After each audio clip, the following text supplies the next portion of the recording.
Hi, I'm William Andino, and I chose to be texting and driving. The organizational pattern I have chosen is casual, cause to effect. This would be an example where the background of the decision, which would be texting and driving, is presented before the consequences of the decision. The background I have found is texting makes a car crash up to 23 times more likely to happen. 43 states plus DC prohibit texting and driving. Teens who text while driving spend 10% of their time outside their own lane, and 9 in 10 teens expect a reply to a text within 5 minutes or less, which puts pressure on them to respond while driving. Most states allow the consequences to that.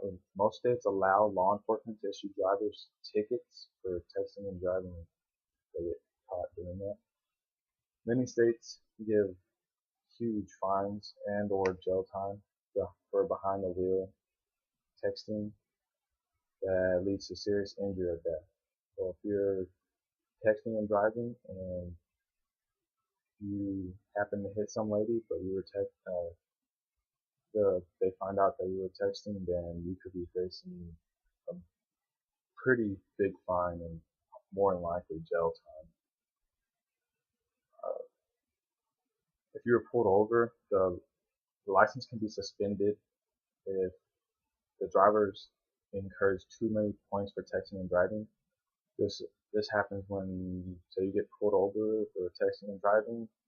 You'll get so many points onto your driver's license, and after you get so many points, they can suspend it just because you have so many points for texting and driving. Obviously, they think that you're not learning your lesson. And another thing that also comes from that is insurance companies have access to driver's points. Uh, they can get a hold of that record, and they can raise the insurance premiums uh, for too many points. If you have so many points, your insurance is going to go up, and then not only are you getting a ticket, not only can you possibly go to jail, your insurance on your car is going to go up. So you could possibly get busted 3 times for one thing. And the conclusion of that would be to just don't text and drive.